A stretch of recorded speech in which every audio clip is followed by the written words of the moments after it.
እሺ ግሩም ተናገር። ሰላም እንዴት ነው? አለው እግዚአብሔር ይመስገን። እሺ ባነሳቸው ሀሳቦች ላይ አክቹዋሊ ስንት ሰዓት እንደገባ አላየሁም። ያው ከደረስኩበት በኋላ ያለውን ነገር ነው ላወራ የምችለው እና ልጅቷ ስጠይቅ ነው የነበረው ስለ መጽሐፍ ቅዱስ ስለ ቁርአን አወራረድ ነበር ስታወራ ይሄ ነበረው እና አንተም እንዴት እንደወረደ እየነገርካት ነበር። ከዛ መጽሐፍ ቅዱስ ላይ ያለውንም ሀሳብ ጳውሎስ የተናገረው የመጽሐፍ ቅዱስ የእግዚአብሔር እንዳልሆነ ጳውሎስ በራሱ ስሜት እንደጻፈው የሚገልጽን ማብራሪያን የሰጠህበት።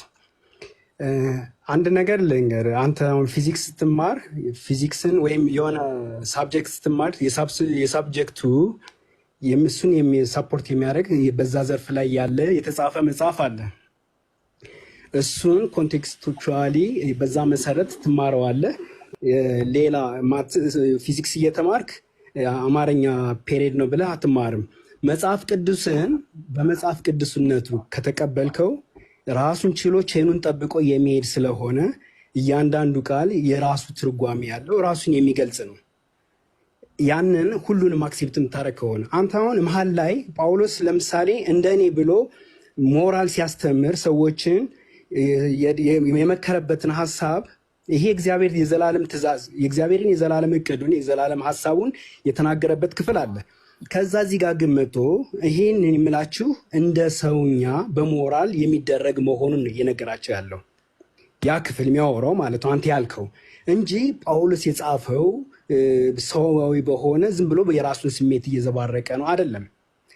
ለማስተማርና ሰዎችን በትክክለኛ መንገድ ለማምጣት ነው ብለህ የምታስብ ከሆነ መጀመሪያ ያንን ኮንቴክስቹዋሊ ያለውን ትክክለኛውን ሀሳብ ወስደ ተረድተህ እንጂ ለራስህ ስሜት በሚመጥንና ለዓላማህ ብለህ ባስብከው መልኩ እያጣመም ከሆነ ያንተን ነው የሚያቀለው። ገብተዋል? ለምሳሌ የማርያምን በድንግልና መውለድ ከአንተ መጽሐፍ በፊት አዲስ ኪዳን ላይ ነው የተጻፈው። ከ530 ዓመት በፊት መሐመድ ከመምጣቱ በፊት በጣም ጥሩ ትምራለህ። በድንግልና መወለዷን ያጸደቀው መጽሐፍ ቅዱስ ነው። ኢየሱስ ክርስቶስ በድንግልና ተወለደ ተናግሯል። አይ ሰምተኸኛል? መጀመሪያ ስማኝ። ማርያም በቅድስና ማርያም በድንግልና መውለዷን የተጻፈው እኮ ልነግርህ ነው የተጻፈው። ልጠይቅህ ጥያቄው ኢየሱስ ክርስቶስ በድንግልና መወለዱን ተናግሯል አልተናገረም? እኔ በድንግልና ተወልጃለሁ ብሏል። ይህን ጉዳይ ያውቃል እሱ? መልስ። ኢየሱስ ይኸውልህ መጽሐፉ ተጽፏል ነው የምልህ እኮ አንተ ያወረድከው ወረደ ያልከው መጽሐፍ ከመምጣቱ በፊት ተጽፏል። አዳምጠኝ። ስለ መጽሐፍ አይደለም ኢየሱስ ክርስቶስ አሁን ስለ ልጅቷ ስላብራራው ይኸውልህ መጀመሪያ ፖይንት እንያዝ ወዳጅ ፖይንት እንያዝ። አሁን እያወራ ያለሁት ስማኝ፣ አስጨርሰኝና ትቀጥላለህ። በድንግልና መወለድ እየሰማኝ ነው። ላታስወራ ነው እንዳዳምጥ እንጂ እስካሁን ስታወራ ጸጥ ብዬ እኮ አዳመጥኩ። በጣም ድንበር ስታልፍ ሁሉ ምናምን ዝም አልኩ። ለስሜትህ ምናምን ስትል ይህንን ምናምን እኔ ለስሜት ብዬ ስለ መጽሐፍ ቅዱስ ለምንድን ነው የምናገረው? አሁን እሱን ተወው። ኢየሱስ ክርስቶስ በድንግልና እንደተወለደ ተናግሯል አልተናገረም?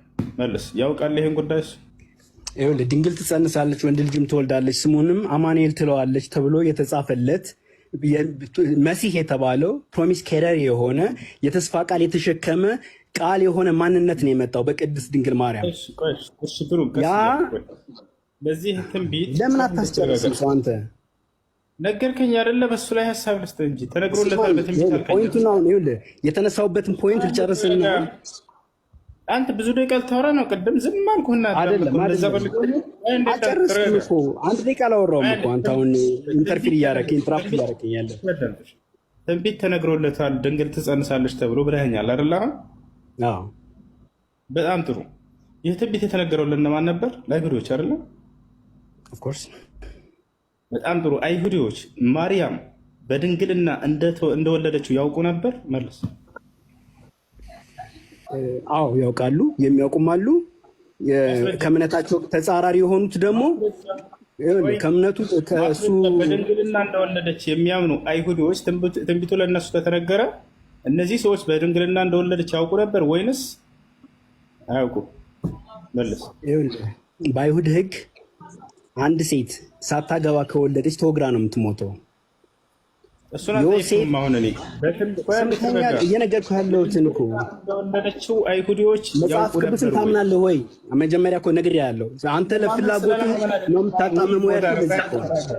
አየኸው? አትደረበ ታምናለህ። የሆነ ጥያቄ አጣብቂኞች ሲገቡ ጊዜ ታምናለህ አታምንም ወደሚል ትሄዳለህ። አይደለም፣ ይኸውልህ መጽሐፍ ቅዱስ ነው መልስ እየሰጠህ ያለው። ከአሁን እየነገርኩህ ያለሁት መጽሐፍ ቅዱስ መልስ ይሰጣል ለራሱ። ተረጋጋ። አስበን ትንቢቱ ለማን ነው የተነገረው? ለአይሁዶች ነው። እንደሚፈጸም ማየት አለባቸው እነዚህ ሰዎች ትንቢቱ የሚጠባበቁ ናቸውና። ስለዚህ እነዚህ አይሁዶች በድንግልና እንደተወለደ መሲሁ ያምኑ ነበር ወይ? በዚያ ዘመን የነበሩ አይሁዶች ይኸውልህ ኢየሱስ በድንግልና እንደተወለደ ዮሴፍ ያውቃል፣ ስምዖን ያውቃል፣ ነቢያቶች በዛን ሰዓት የነበሩ መንፈስ ቅዱስ ያለባቸው ሰዎች ያውቃሉ። ሌሎች ግን የእነሱ ኤክስፔክቴሽን በሌላ መልኩ ከቤተ መንግስት ይመጣል ብለው ኤክስፔክት ሲያደርጉት ስለነበረ አመጣጡ እነሱ በሚጠብቁት መንገድ ስላልሆነላቸው አክሴፕት ሊያደርጉትም እሱ ማንነቱ ሊቀበሉትም አልቻሉ።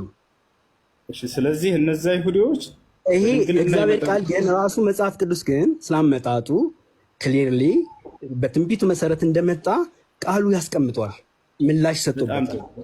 በጣም ጥሩ። ትንቢቱ ምን ነበር የሚለው? ስለዚህ ቅድም ያልኩህ ማለት ነው መጽሐፍ ቅዱስ የሚለው ትንቢቱ ምን ነበር የሚለው ኢሳያስ ላይ ያለው ምን ይላል?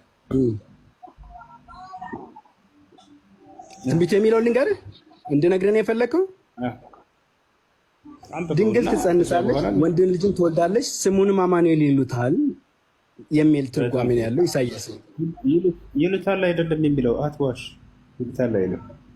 እሺ ስሙም ይባላል ነው የሚለው። አማኑኤል ይባላል አይደለም።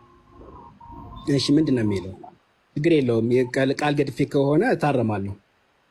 ትለዋለች ነው የሚለው። ትለዋለች አልኩህ እኮ አይደለም አልከኝ እኮ አንተ መሀል ላይ እኮ አልኩህ እኮ ትለዋለች ብያለሁ። አልሰማኸኝም? እሺ ብያለሁ። እሺ አላልክም? እሺ ለማንኛውም ልለፍ። መሀል ላይ ብያለሁ። አላልክም ማለት ነበር። እባክህን ቆይ አንዴ። እሺ ችግር የለውም። እሺ ያቺ ድንግል አማኑኤል ብላ ብለዋለች አላለችም? ጠርተዋለች አልጠራችም? ተብሏለች። አማኑኤል ሳይሆን ጥያቄ ቆይ አንዴ ማርያም አማኑኤል ብላ ጠርተዋለች ወይ? አማኑኤል ተብሏል ስሙ። እግዚአብሔር ከኛ ጋር ማለት ነው ትርጓሜ ገብተዋል። እግዚአብሔር ከኛ ጋር ነው። አንዴ ትንቢቱ ላይ ነው የምንሄደው። ትንቢቱ ላይ አማኑኤል ብላ ትጠራዋለች ብሏል። ድንግሏ ሴት ማለት ነው። ድንግል ማርያም ኢየሱስ ክርስቶስ አማኑኤል ብላ ጠርታው ታውቃለች ወይ? ኢየሱስ ማለት ምን ማለት ነው ንገረኝ። ያሽዋ ማለት ነው። አማኑኤል ብላ ጠርታዋለች ወይ? አማኑኤል ብላ የሽዋ ማለት ነው። ጌታ እግዚአብሔር ከኛ ጋር አዳኝ ማለት ነው። አማኑኤል ብላ ጠርተዋለች ወይ? አዎ ተጠርቷል። ተጠርቷል ሳይሆን ተጠርቷለች ወይ? የቱ ጋር ነው አማኑኤል ብላ የጠራችው? ማስረጃ ይኸውልህ። ማርያም እኮ የትንቢቱ ቃል ሲመጣላት ቅዱስ ገብርኤል ምን ብሎ ነው ያበሰራት?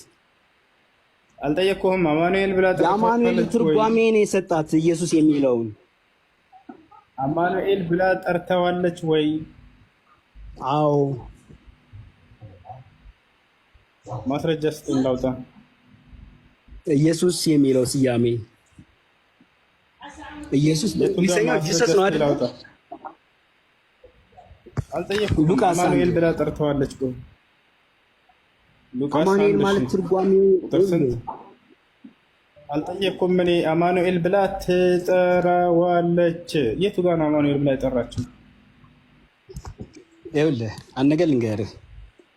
መጽሐፍ ቅዱስን ብያለሁ። ትንገረኝና የራሱ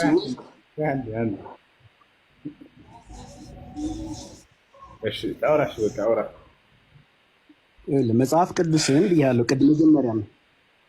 አሁን ስለ ሰው ማንነት ስታወራ ሰው የሰውን ስለ ፕሮዳክሽን ቦዲ ፕሮዳክሽን ስታወራ መጀመሪያ ላይ ያወራው ነበረ ከመሬት ካፈር እንዳበጀው እግዚአብሔር። ሁለተኛ ሲጀመር ካፈር እንዳበጀው ከጎን ወስዶ እንዳበጀው ሌሎችም ክርስቲያኖች አድርጓል። አማኑኤል ብላ ጠራለች ብለህናል። የቱ ጋር አማኑኤል ብላ ይጠራል? ይኸውልህ የኔም ፖይንት ሚስ አስደርገህ አንተ ለክርክርና ለመማማር አይደለም። አዎ ብለዋለች። ኢየሱስ ማለት የሽዋ ማለት አማኑኤል ማለት ነው። እግዚአብሔር ከኛ ጋር ማለት ነው። አዳኝ ማለት ነው። ጌታ ማለት ነው። የሽዋ ማለት አልጠየኩም። ወደ እሱ እንመጣለን። አማኑኤል ብላ ትጠራዋለች ብሏል። የቱ ጋር ነው አማኑኤል ብላ ይጠራል? ትርጓሜው እኮ ነው አማኑኤል። ትርጓሜውም እግዚአብሔር ከኛ ጋር ነው እኮ የሚለው እዛው ላይ እኮ አለልክ። አማኑኤል ብላ የጠራችው የቱ ጋር ነው? ትርጉሙ ምን ማለት ነው ብዬ አልጠየኩም።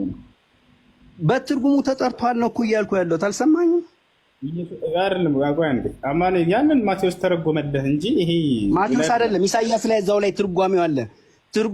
ትርጓሜውም እግዚአብሔር ከኛ ጋር ማለት ነው ነው የሚለው። እሺ ወደዛ እንሄዳለን። እሺ ኢሳይያስ ስንት ነበረ መጀመሪያ?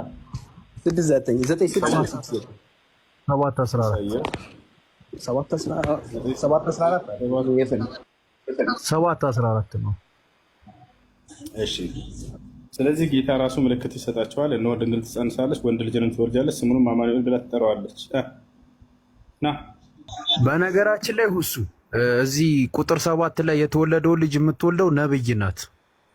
ይህንንም እንዲነግረን ግሩም ተመለስክ።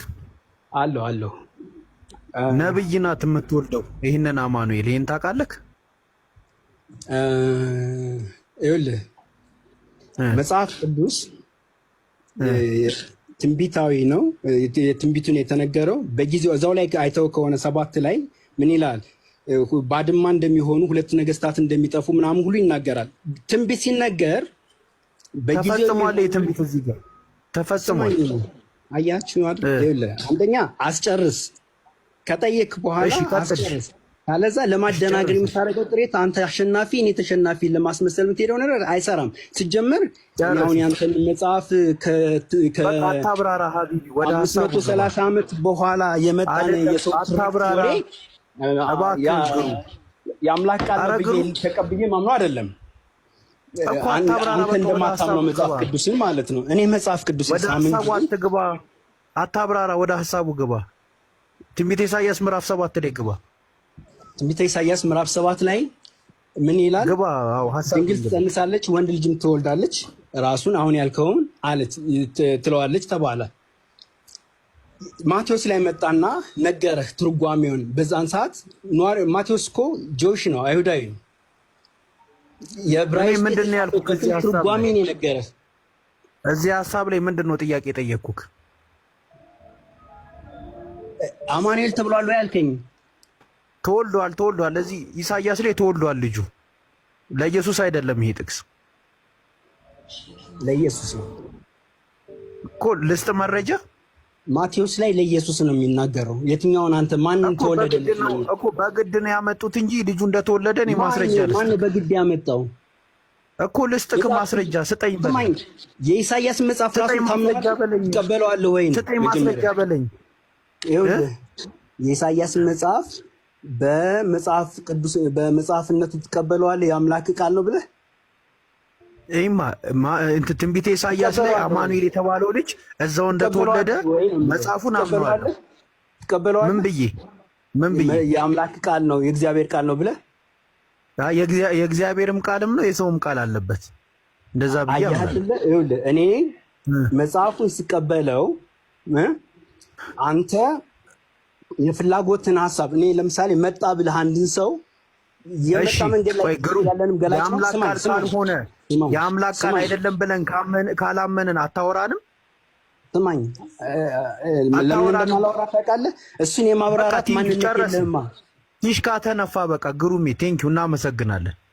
የአምላክ ቃል ነው ብለን ስናምን መተከኛ ጋር ታወራለህ። እሺ አየሁ አይደለ? ስለዚህ አንተ የእናንተ ትርክት እኮ አናወራም አልክ። የአምላክ ቃል መሆኑን ካላመናችሁ አናወራም አልክ። ታዲያ እኛ ምን እናድርግ? አናወራም ካልክ እሱን ጠቅሰህ ማብራሪያ መስጠት አንተ የምትችልበት እንትኑ የለህም፣ ማንዴቱ የለህም። ማንነት አይደለም ያልኩት። ጥቅስ ልስጥና አብራራው አንተ ስለምታምነው። እሱ አንተ የፈለከው ቦታ ላይ የምትገልጸው አይደለም። ያንን የሚያብራራ በማንነቱ የተቀበለው እዛው ጥቅስ ላይ ልጥቀስልህ። እዛው ምዕራፍ ላይ ልጥቀስልህና እስቲ እዛው ላይ እኮ ነገርኩህ። ሁለት ሐሳብ ነው የያዘው ትንቢት ከረንትሊ የሚፈጸምና ተሻጋሪም ነው አልኩህ እኮ። እኮ እኔ ጥያቄ ልጠይቅ ካስረዳኝ፣ የመጽሐፉ ባለቤት አይደለ? ካስረዳኝ ጥያቄ ልጠይቅ። እያስረዳሁ እኮ ነው። አልሰማኝ ያልክ እንጂ እያስረዳሁ። አይ ምንድን ነው የጠየቅኩህ? እኔ የምታስረዳኝ ምንድን ነው? እዛው ተወልዷል አልከኝ አንተ እኮ ጥቅስ ልስጥና አንተ አስረዳኝ። በእግዚአብሔር ዓለም ላይ ያለውን የሆነውን ነገር መጽሐፍ ቅዱስ እንዳለ የሚላል መሰለህ። ስለዚህ ቆይ ትንቢተ ኢሳይያስ ምዕራፍ 7 ቁጥር 10 አንብበው እስቲ። መጽሐፍ ቅዱስ እጅ ላይ ያለ አንብበው። እሺ አነበዋለሁ። ልንገርህ ደግሞ ስማኝ። እሱን ንገረኝ፣ አንብብና እሱን ንገረኝ። እሱን ነው እንድንነግረኝ የምፈልገው። አየህ ችግር እኮ እሺ በቃ ቴንኪው እና መሰግናለን። እንደሚያውቅ ሰው ስትቀርቡ ማደናገሪያ እንጂ እውቀት አይደለም ያላችሁ። እሺ እውነትህን ነው። ችግሩ ይሄ ነው። እምነትህን ግን መጀመሪያ የራስህን ፈትነው። ሞራል የሌለው የሰውኛ እውቀት፣ ለዛውም ደግሞ ጸያፍ የሆነ ዘግናኝ የሆነ አስተምሮትና ማንን አምላክ አላህ ሱብሓነሁ ወተዓላ የት ነው ከተባለ አምላክ አላህ ሱብሓነሁ ወተዓላ ከፍጥረታቱ ሁሉ በላይ ነው። ይሄን በቁርአን ላይ በርካታ ቦታ ላይ ተናግሯል። ሰብሕ እስመ ረቢከል አዕላ ይላል። ከፍጥረተ ዓለም ሁሉ በላይ የሆነውን ከሁሉ በላይ የሆነውን አምላክን አላህን አጥራ እያለ ይናገራል። ከጉድለት ሁሉ አጥራ እያለ ተስቢሕ እንድናደርግ ያዘናል። ሰብሕ እስመ ረቢከል አዕላ። ሌላ ቦታ ላይ አላህ ስብሐነሁ ወተዓላ አርረሕማኑ ዐለል ዐርሽ እስተዋ ይላል። ሰባት ቦታ ላይ እኔ አዛኛው አምላካቸው አላህ ከዓርሽ በላይ ከፍ ብያለሁ እያለ ከዓርሽ በላይ እንደሆነ ይነግረናል። ዓርሽ ምንድን ነው? የት ነው ያለው? ሰባት ሰማያቶች አሉ። ከሰባቱ ሰማይ በኋላ ውሃ አለ። ከውሃው በኋላ ኩርሲይ አለ። ከኩርሲይ በኋላ ጀነት አለች። ከጀነት በኋላ ዓርሽ አለ። ወላሁ ፈውቀል ዐርሽ ወዒልሙሁ ፊ ኩሊ መካን ወላ የኽፋ ዐለይሂ ሸይኡን ሚን አምሪኩም።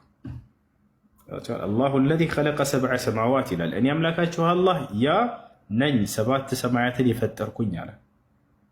ከሰባቱ ሰማይ በኋላ ውሃ አለ። ወካነ ዐርሹሁ ዐለል ማእ እንዳለው ልክ እንዲሁ ከዚያ በኋላ ኩርሲይ አለ። ከኩርሲይ በላይ ጀነት አለች። ጀነት ያለችው በኩርሲይና በዓርሽ መካከል ነው። ከዚያ በኋላ ከዓርሽ በላይ ማን ያለው? አላህ ሱብሓነሁ ወተዓላ። ዓርሽ የፍጥረታት ሁሉ ጣራ ብላችሁ አስቡት። ዓርሽ በጣም ግዙፍ የሆነ ፍጡር ነው። ያ ጀማዓ ነቢያችን ሰለላሁ ዐለይሂ ወሰለም ሲገልጹት ምን አሉ? ስለ ሰባቱ ሰማይ ሰባቱ ምድሮች ሲገልጿቸው ለው አነ ሰማዋት ሰብዕ ወልአረዱነ ሰብዕ ألقيت على العرش ما السماوات السبع والأرضون السبع على الكرسي إلا كحلقة ملقى على فلات الأرض سبات سماياتوች ሰባት ምድሮች ተጠቅልለው ኩርሲይ ላይ ቢወረወሩ ትልቅ ሰፊ ሜዳ ላይ እንደተጣሉ ቀለበት ናቸው የሚያክሉት ብለው ነብዩ ሰለላሁ ዐለይሂ ወሰለም ተናገሩ። አስቡት፣ ሰባት ሰማይ ከዚህ ካለንበት ምድር እስከ ሰማይ ድረስ 500 ዓመት እንደሚያስጉዝ ነብዩ ሰለላሁ ዐለይሂ ወሰለም ተናግረዋል። በእያንዳንዱ ሰማይ መካከል 500 ዓመት ርቀት አለ አሉ። አንዱ ሰማይ ከላይ እስከታች ሰማይ ይሄ ህብረቱ ሰማይ ራሱ 500 ዓመት ያስኬዳል።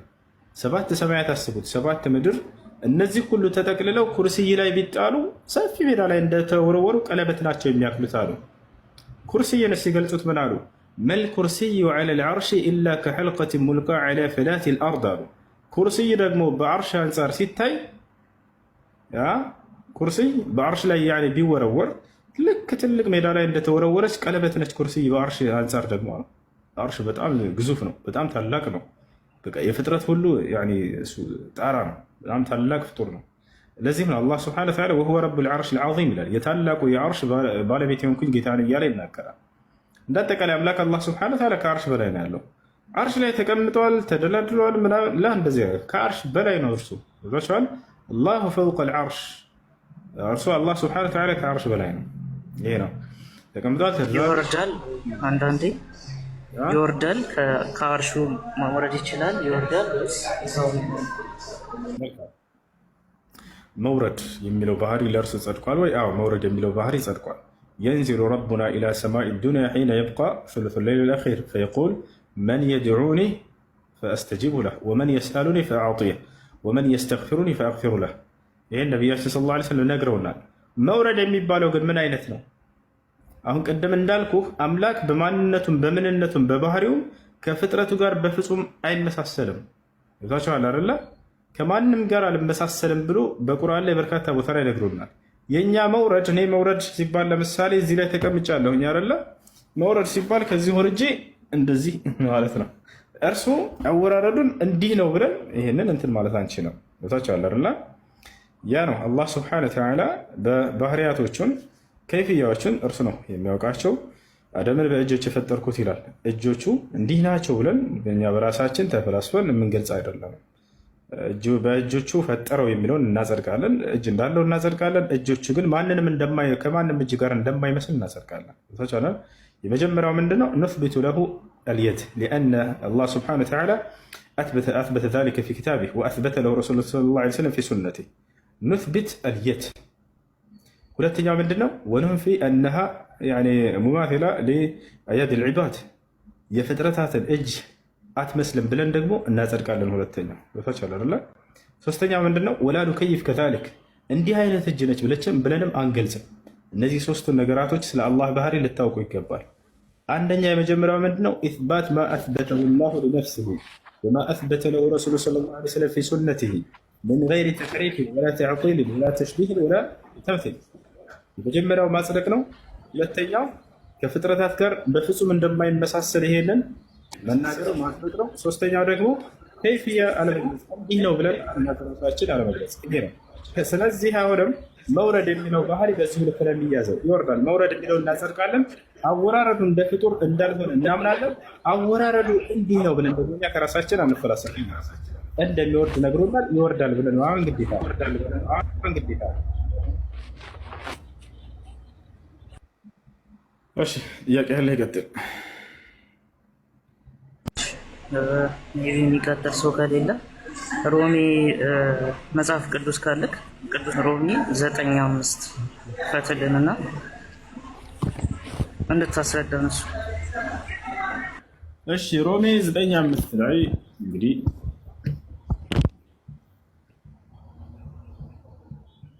እንመለከታለን። እዚህ ጋር ሮሜ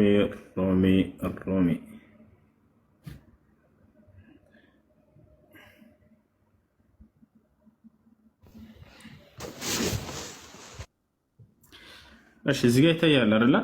አባቶችም ለእነርሱ ናቸው፣ ከእነርሱም ክርስቶስ በስጋ መጣ፣ እርሱም ከሁሉ በላይ ሆኖ ለዘላለም የተባረከ አምላክ ነው፣ አሜን ይላል። አባቶች የተባሉት እነማን ናቸው?